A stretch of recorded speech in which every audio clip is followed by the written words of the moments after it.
Party നേതാക്കന്മാരെ ആലോചിച്ച് ഉചിതമായിട്ടുള്ള തീരുമാനം ഉടൻ KPC പ്രസിഡന്റ് കൈക്കൊള്ളുന്നതാണ് ഞാൻ പ്രതീക്ഷിക്കുന്നത്. അപ്പോൾ പാർട്ടിയെ സംബന്ധിച്ച് ഇന്നലെ അതിജീവിത ഔദ്യോഗികമായി തന്നെ പാർട്ടി അധ്യക്ഷന് പരാതി സമർപ്പിക്കുകയും ആ പരാതി KPC അധ്യക്ഷൻ DGPക്ക് കൈമാറുകയും ചെയ്തു. അപ്പോൾ സാധാരണ രീതിയിൽ അദ്ദേഹം രാഹുലൊരു പാർട്ടിക്കാരനായിരുന്നുവെങ്കിൽ സ്വാഭാവികമായിട്ടും പാർട്ടി തലത്തിലാണ് അന്വേഷിക്കുക. പക്ഷേ അദ്ദേഹം പാർട്ടിയിൽ സസ്പെൻഷനായതുകൊണ്ട് തന്നെയാണ് KPC പ്രസിഡന്റ് അത് DGPക്ക് ഫോർവേഡ് ചെയ്തത്. ഏതായാലും രാഹുൽ മാങ്കൂട്ടത്തിൻ്റെ കാര്യത്തിൽ ഒരു തീരുമാനം പാർട്ടി വേഗത്തിൽ തന്നെ കൈക്കൊള്ളും. ഈ പറഞ്ഞതുപോലെ സസ്പെൻഷൻ എന്നുള്ളത് തെറ്റുതിരുത്തി തിരിച്ചു വരാനുള്ള ഒരു മാർഗമായിട്ടാണ് കോൺഗ്രസ് പാർട്ടി അനുവർത്തിച്ചു വരുന്നതെങ്കിലും ഇക്കാര്യത്തിൽ ഇനി അതിനൊരു സ്കോപ്പില്ലാത്ത സാഹചര്യത്തിൽ ഉചിതമായി ശക്തമായിട്ടുള്ള നടപടി പാർട്ടിയുടെ ഭാഗത്തുനിന്നുണ്ടാവും. ഞാൻ അന്നൊരു കാര്യം സൂചിപ്പിച്ചല്ലോ, ഇപ്പോൾ സസ്പെൻഷനാണ്. തുടർ നടപടികൾ പരിശോധിച്ചുകൊണ്ട് വേണ്ടി വന്നാൽ ശക്തമായിട്ടുള്ള നിലപാട് സ്വീകരിക്കുമെന്ന് പറഞ്ഞിട്ടുണ്ട്. അപ്പോൾ ഇപ്പോൾ ഏതാണ്ട് നാടൻ ഭാഷയിൽ പറഞ്ഞാൽ ബ്രഹ്മാസ്ത്രം പ്രയോഗിക്കേണ്ട സമയമായിട്ടുണ്ട്. ഇല്ല, അതൊക്കെ സാഹചര്യങ്ങൾക്കനുസരിച്ചാണ് തീരുമാനമെടുക്കുക. ഞങ്ങൾ അന്ന് സസ്പെൻഡ് ചെയ്ത സാഹചര്യത്തിൽ റിട്ടേൺ ആയിട്ടുള്ള ഒരു പരാതിയും സർക്കാരിൻ്റെയോ പാർട്ടിയുടെയോ മുമ്പിലുണ്ടായിരുന്നില്ല.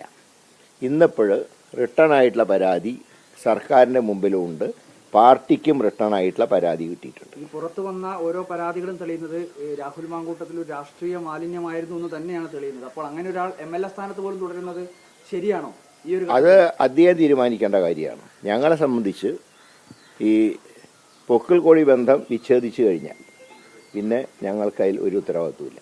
പിന്നെ അദ്ദേഹം തുടരണോ വേണ്ടെന്നൊക്കെ തീരുമാനിക്കുന്നതും സാഹചര്യം അനുസരിച്ച് തീരുമാനിക്കേണ്ടത് സ്പീക്കറാണ്. അദ്ദേഹത്തിന് സ്വന്തം ലഭിച്ചിട്ടുള്ള ഒരു ഉത്തരവാദിത്വം പദവി അല്ലല്ലോ MLA സ്ഥാനം, പാർട്ടി നൽകിയ പദവിയല്ല. അപ്പോൾ പാർട്ടിക്ക് തന്നെ അതിനകത്തൊരു ഉത്തരവാദിത്വം ഇല്ലേ? പാർട്ടിക്ക് എന്താ ഉത്തരവാദിത്വം? പാർട്ടി ഏൽപ്പിച്ച കാര്യങ്ങൾ ചെയ്യാൻ നിർവഹിക്കാത്ത ആൾ പാർട്ടിക്ക് പുറത്താണ്. പാർട്ടി ഏൽപ്പിച്ച് ജനങ്ങൾക്ക് വേണ്ടി പ്രവർത്തിക്കാനാണ്, അല്ലാതെ മതിലയാടാനല്ല.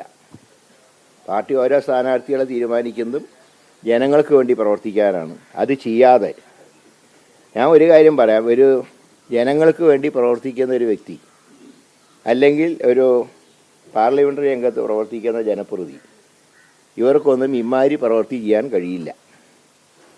കാരണം ഒരുപാട് ഔദ്യോഗിക ജോലികളും പാർട്ടി ജോലികളൊക്കെയുള്ള ആൾക്കാർ ഇങ്ങനത്തെ ഈ പറയുന്ന കാര്യങ്ങളൊക്കെ ചെയ്തുവെങ്കിൽ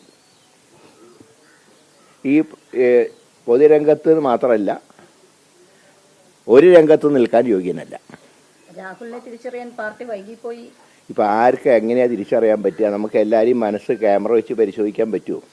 AIക്ക് പോലും കഴിയുന്നില്ല, പിന്നെയാണോ മനുഷ്യന് കഴിയുന്നത്? ഇനി ചില നേതാക്കന്മാരൊന്നുമില്ല, പുകഞ്ഞ കൊള്ളി പുറത്ത്, ആ പുകഞ്ഞ കൊള്ളിയോട് സ്നേഹമുള്ളവർക്കും പുറത്തു പോവാം. ഞങ്ങളൊരു കാര്യം പറയാം, ഞങ്ങൾക്ക് മറ്റു പാർട്ടികളുടെ കാര്യം നോക്കേണ്ട ആവശ്യമില്ല, അത് ജനങ്ങൾ തീരുമാനിക്കട്ടെ. ഞങ്ങളുടെ പാർട്ടിയിൽ പ്രവർത്തിക്കുന്ന സമയത്ത് പാർട്ടിയുടെ നിലപാടിനനുസരിച്ച് പ്രവർത്തിക്കുകയും പൊതുസമൂഹത്തിൽ ചീത്തപ്പേരുണ്ടാക്കാനും പാടില്ല. അങ്ങനെ ഉണ്ടാക്കി കഴിഞ്ഞാൽ പാർട്ടി നടപടിയെടുക്കും. മറ്റുള്ളവരുടെ കാര്യങ്ങൾ ഞങ്ങൾക്ക് പരിശോധിക്കേണ്ട കാര്യമില്ല. കാരണം ഞങ്ങളുടെ കാര്യങ്ങൾ ഞങ്ങൾ തീരുമാനിക്കുമ്പോൾ മറ്റു പാർട്ടികളുടെ കാര്യങ്ങൾ ഞങ്ങളെ സ്വാധീനിക്കില്ല. ഞങ്ങൾ പാർട്ടിയുടെ അച്ചടക്കവും മാത്രമല്ല, പാർട്ടിയുടെ സൽപ്പേര്, ഒരു പൊതുരംഗത്ത് പ്രവർത്തിക്കുന്ന ഒരാൾക്ക് ഏറ്റവും അത്യാവശ്യം വേണ്ടത് സദാചാരമാണ്. ഇപ്പോൾ കിട്ടിയ പരാതി നിങ്ങൾ ഉടൻ തന്നെ DGPക്ക് കൈമാറി കേസെടുക്കാൻ പോകുന്നു. പക്ഷെ സമാനമായ സാഹചര്യങ്ങളിൽ CPM കിട്ടിയ പരാതികൾ അവർ പോലീസ് കൈമാറാതെ കമ്മീഷന് വയ്ക്കി അതിന്റെ തീവ്രത അളക്കുകയാണ് ചെയ്തത്. എന്താണ് ഞങ്ങളുടെ പാർട്ടിയുടെ നിലപാട്? ഞാൻ പറഞ്ഞല്ലോ, പാർട്ടിയുടെ അന്തസ്സ് കാത്തു സൂക്ഷിക്കണം എന്നാണ് പാർട്ടിയുടെ നിലപാട്. അതിനെതിരായിട്ട് ആര് നീങ്ങിയാലും നടപടി പാർട്ടിയുടെ ഭാഗത്തുണ്ടാവും. പക്ഷെ സമാന പരാതികൾ കമ്മീഷനെ വിട്ട് അന്വേഷിപ്പിച്ച CPM പക്ഷേ ഈ രാഹുൽ മാങ്കൂട്ടത്തിന്റെ കാര്യത്തിൽ കോൺഗ്രസിനെതിരെ വളരെ കടുത്ത ഭാഷയിൽ വിമർശനം ഉന്നയിക്കുന്നു. അല്ല, മാർക്സിസ്റ്റ് പാർട്ടിയുടെ വിമർശനം ഞങ്ങൾ കണക്കിലെടുക്കുന്നേ ഇല്ല. കാരണം അവരുടെ ഒരുപാട് ആൾക്കാരുടെ പേരിൽ പരാതിയുണ്ട്. അത് അവരുടെ സംസ്കാരം. ഞങ്ങളങ്ങനെയല്ല. പൊതുരംഗത്ത് പ്രവർത്തിക്കുന്നവർ മാന്യത വേണം. അതാണ് ഞങ്ങളുടെ നിലപാട്. അടിയന്തര യോഗം ഏതാ അത് അദ്ദേഹം തീരുമാനിക്കേണ്ട കാര്യമാണ്. അദ്ദേഹം ഏതാ പാർട്ടി ഏതായാലും ഞാൻ പറഞ്ഞല്ലോ, സ്ട്രോങ് ആയിട്ടുള്ള ആക്ഷൻ പാർട്ടിയുടെ ഭാഗത്തുണ്ടാവും. ഈ പറഞ്ഞ അടിയന്തര KPCC യോഗം അങ്ങനെ എന്തെങ്കിലും ഒരു തീരുമാനത്തിലേക്ക് എത്താൻ അതിൻ്റെ ആവശ്യമൊന്നുമില്ല. ലീഡേഴ്സുമായിട്ട് കൂടിയാലോചിച്ച് ഇപ്പോൾ ഓൺലൈനിൽ ചേരാലോ വേണമെങ്കിൽ. അങ്ങനെ കൂടിയാലോചന നടന്നോ? ഏതായാലും ഞാൻ പ്രസിഡന്റുമായിട്ട് എല്ലാ കാര്യവും സംസാരിച്ചിട്ടുണ്ട്. പ്രസിഡന്റ് എന്താണ് മറുപടി? അതായത് ആക്ഷനിലൂടെ വരും.